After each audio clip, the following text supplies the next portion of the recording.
अपने ऊपर डिप्रेशन में नहीं जाऊंगी, क्योंकि मैं अपने बच्चे के लिए नहीं कर सकती ये चीज़। मुझे इतना परेशान मत करो जो पूछ के आ रही है कि अगर ये चीज़ मेरे घर में किसी को पता चली तो क्या होगा। मेरे साथ अन्याय हुआ है कि मुझे ये क्या करना चाहिए।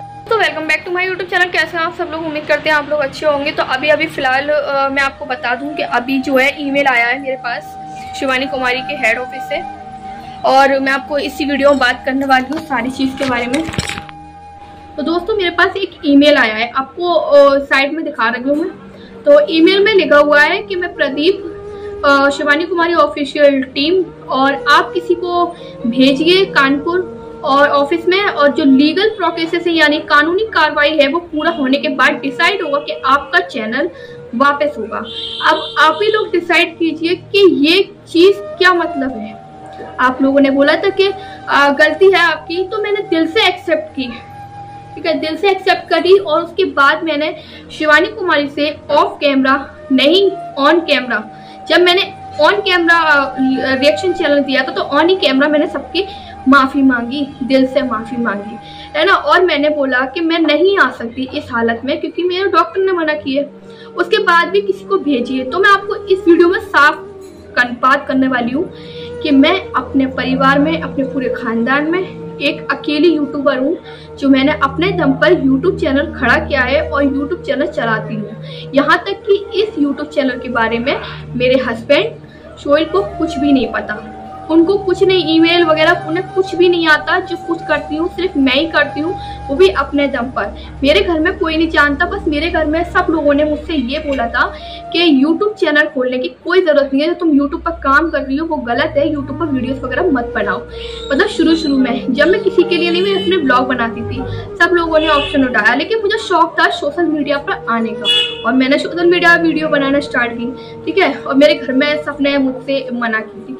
अब उसके बाद मैंने अपना चैनल खड़ा कर लिया, पेमेंट आने लगी तो सब में खुशी सी होने लगी थी कि चलो कोई बात नहीं है। उन्होंने यूट्यूब चैनल खोला, उसके पेमेंट वगैरह आने लगी। उसने अपने लिए कोई गलत वीडियो नहीं बनाती है कि ना नाच की ना वैसी वीडियो जो इंसान को एतराज उठे। मैं अपने ब्लॉग वगैरह सिंपल से और रिएक्शन चैनल देती हूँ, रिएक्शन जो बात होती है। अब बात आती है शिवानी कुमारी की, तो सभी लोग रिएक्शन दे रहे हैं। मैंने कोई अपने तरीके से दे रहा है, कोई अपने तरीके से दे रहा है, ठीक है। मैं भी गलती मानती हूँ कि मैंने दोनों पक्षों की बात ना सुनकर, है ना, मैंने किसी की बात नहीं सुनकर मैंने बस वीडियो बनाई थी पहली। तो पहली वीडियो में मैंने बोला था कि पार्लर वाली से और शिवानी कुमारी की लड़ाई हो गई, जो पार्लर वाली शिवानी कुमारी से बदतमीजी करते हुए नजर आ रही थी। तो मैंने उनकी बात वीडियो बनाकर डाल दी। वो वीडियो 1000 पे करीब चली गई थी। तो उन गीता दीदी यानी पार्लर वाली दीदी ने भी देखी थी वो वीडियो, और उन्होंने मुझे कमेंट किया था कि तुम्हें पता है कि मैंने उससे लड़ी थी या वो मुझसे लड़ी थी। तो मैंने उनकी बात देखकर पूरी बात, फिर उसके बाद मैंने सोचा समझा, और जब लोग ओपनिंग देने लगे तो मैंने शिवानी कुमारी के बारे में ओपनिंग देने लगी कि वाकई में किसी की रोजी रोटी पर लात नहीं मारनी चाहिए। शिवानी कुमारी को कोई भी बात थी तो बात देती ऑफ कैमरा। उसके बाद ये नहीं बोलना चाहिए था कि कहते हैं आप इनके यहाँ पे कोई मत आना, ठीक है, पूरी बात सुनना, इनके यहाँ कोई मत आना। तो ये चीज़ फर्क पड़ जाता है। एक बड़ा सेलिब्रिटी अगर किसी चीज़ के बारे में बोल दे तो फर्क पड़ता है, लोग नहीं आते। तो फिर दूसरे दिन वीडियो आती है जो गीता दीदी शिवानी कुमारी की माँ को बाप को गाली देते हुए नजर आती है। तो मैं उस चीज़ की मैंने वीडियो बनाई, मैंने ऑप्शन उठाया कि ये चीज़ गलत करी पार्लर वाली दीदी ने, क्योंकि आपकी और शिवानी की लड़ाई थी। तो आप और शिवानी दोनों ही एक दूसरे को देखते, समझते और उनसे बात करते। अगर वो आपकी गालियां, तो मैंने उसमें बोला था कि उन्होंने गाली दी, क्योंकि किसी की भी माँ को गाली देना और उनके चरित्र पर उंगली उठाना बहुत गलत बात है। क्योंकि अभी मेरी माँ को कोई गाली देगा या उनके चरित्र पर उंगली उठाएगा तो मैं भी बहुत कुछ कर सकती हूँ, दिमाग से काम नहीं लूंगी, आप बबूला हो जाऊंगी। और शिवानी कुमारी ने फिर भी समझदारी से काम लिया, उन्होंने उस चीज़ का रिप्लाई नहीं दिया, ठीक है। और फिर उसके बाद उन्होंने जो है दूसरे दिन कानूनी कार्रवाई कर दी। उस चीज़ की मैंने वीडियो बनाई थी, लेकिन गलती मेरी ये हो गई कि मैंने जब मेरे स्ट्राइक आई थी भड़बड़ी में, वो वीडियो मेरी डिलीट हो गई। प्राइवेट करने की जगह डिलीट कर दी ताकि मैं भी आपको सबूत दिखाती, ठीक है। फिर उसके बाद क्या हुआ, शिवानी कुमारी ने वो फिर उसके बाद ब्राइडल मेकअप की बात आई थी कि मेकअप ऐसा करती है। तो मैंने उनको दिखाया था, मैंने कि दीदी कमेंट आ रहा है लोगों का कि मेकअप गलत करती है, इतनी वो तो मेकअप करके दिखा, आप मुझे फोटो भेज सकती हो। उन्होंने मुझे फोटो भेजे, मैंने फोटो देखा, फोटो दिखाया कि इस तरीके का मेकअप करती हैं आप, तो देख सकते कोई कमी दिखाई दे रही है उस मेकअप में। अब बताइए क्या कमी, एक बार चांस तो देखती, एक बार देखती तो कम से कम वो हो गई। अगर मैंने वीडियो में कुछ गलत बोल दिया, शायद मुझे ध्यान नहीं हुआ हो और नहीं मैं इस चीज को गौर कर पाई हूँ, मैं फिर भी इस चीज के लिए फिर से दोबारा से माफी मांगती हूँ कि अगर शिवानी कुमारी को मेरी चीज का किसी चीज का बुरा लगा हो तो फिर से मैं माफी मांगती हूँ। अब बात आती है ईमेल की, जो अभी ईमेल आया है, तो मैं आपको बता दूं कि मेरे घर से कोई नहीं जा सकता क्योंकि मैं परदेश में रहती हूँ। मेरा ना कोई पर्सनल मकान है ना मेरा खुद का मकान है, मैं खुद एक किराए के मकान पर रहती हूँ और मैं अपनी 2 बेटियों के छोटे छोटे बच्चों के साथ अपने हस्बैंड के साथ रहती हूँ। और अल्लाह की खुशी से, ऊपर वाले की खुशी से मेरी तीसरी खुशी आने वाली है, वो भी बहुत सालों बाद आने वाली है। तो ये चीज कानूनी कार्रवाई। अब ये बताइए, मैंने बचपन से ना कभी थाने दरबार देखे, ना मैंने कभी पुलिस केस होते हुए देखा, ना मैं कभी गई, क्योंकि मेरे खानदान में ये चीज होती नहीं है तो मैं गई नहीं। अब ये चीज अगर मैं वहां पर किसी को भेजूं तो किसको भेजूं? ईद आ रही है, रोजे चल रहे हैं, सब अपने अपने कामों में लगे हुए हैं। मेरे हस्बैंड को किसी चीज की जानकारी नहीं है, वो बहुत सीधे इंसान है, वो इन चीजों में बिल्कुल ही बहुत दूर रहते हैं और वो इन चीजों में नहीं पड़ते हैं। अब ये चीज मेरे दिमाग पे प्रेशर पड़ रहा है कि पता नहीं किस चीज की कानूनी कार्रवाई, कैसी कानूनी कार्रवाई, कैसे जो लीगल प्रोसेस, मतलब कैसे होने के बाद कौन से काम है कानूनी जो पूरा होने के बाद डिसाइड होगा। तो आप बताइए, आपने मुझे बोला कि आप गलत हो, तो मैंने मान लिया शायद मैं गलत हूँ। आपने मुझे माफी मांगने को बोला कि आप माफी मांगो, शिवानी कुमारी माफ कर देंगी, स्ट्राइक हटा देंगी। मैंने ऑन कैमरा माफी मांगी, 1 नहीं 2 नहीं 3 वीडियो में माफी मांगी। अब उतना होने के बाद भी फिर भी ये चीज आ रही है। अब बताइए, मैं इस चीज को एकदम झटके चीज को लेकर कानूनी प्रोसेस होने के बाद मेरे दिमाग पर प्रेशर डाला है। प्रेशर यानी कि मैं डिप्रेशन में जा रही हूँ, पता नहीं किस चीज की कानूनी। अगर ये चीज मेरे घर में, मेरे परिवार में, मेरे ससुराल में, मेरे मायके में अगर किसी को पता चला तो मेरी इतनी बदनामी होगी कि मैं आपको बता नहीं सकती, कि बहुत ही ज्यादा। मेरे घर में मैं किसी को कुछ इतना डिप्रेशन में चली जाऊंगी कि मैं किसको क्या जवाब दूंगी, क्योंकि सबने मुझे मना किया था सोशल साइट मत चलाना। अगर मैं जरा से भी मुझे कुछ हो गया इस चीज के बारे में,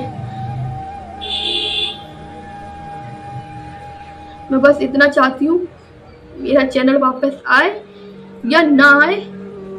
अगर मेरी बात फिर भी बुरी लगी हो तो मैं शिवानी कुमारी से फिर से माफी मांगती हूँ, चाहे स्ट्राइक हटे ना हटे, चैनल चला जाए, लेकिन मैं अब अपने ऊपर डिप्रेशन में नहीं जाऊंगी, क्योंकि मैं अपने बच्चे के लिए नहीं कर सकती ये चीज। मुझे इतना परेशान मत करो।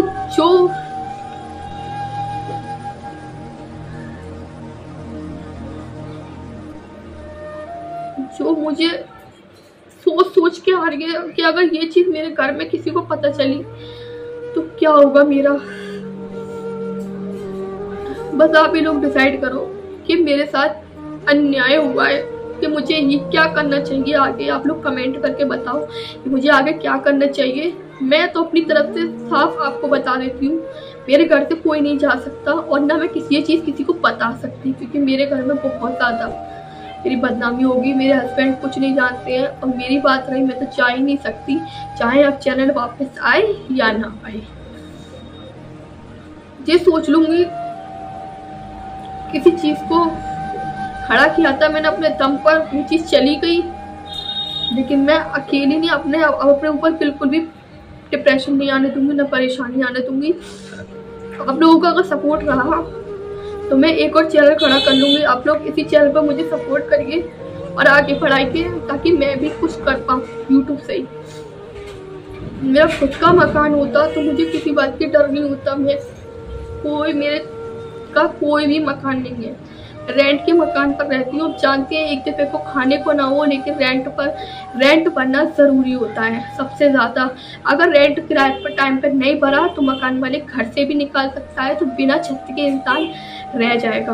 अब बताइए, अब आप ही लोग डिसाइड करिए कि मेरे साथ ये सही हो रहा है या गलत हो रहा है, या मुझे आगे क्या करना चाहिए। जो मेरी बात है वो मैंने आप तक पहुँचा दी है। आप लोग प्लीज़ सपोर्ट करें मुझे, और आप लोग देखिए और पढ़िए इस चीज़ को, मुझे आगे बढ़ाइए इसी चैनल पर, क्योंकि अब मैंने डिसाइड कर लिया है कि चैनल चला जाए तो चला जाए, कोई बात नहीं है। लेकिन मैं अब इस चीज़ को और आगे नहीं बढ़ाना चाहती, कंट्रोवर्सी और आगे नहीं करना चाहती, पता नहीं क्यों।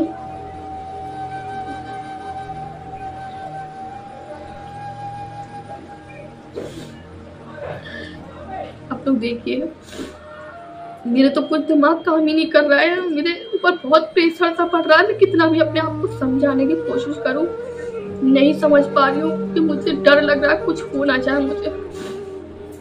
बस ये कहना चाहती हूँ,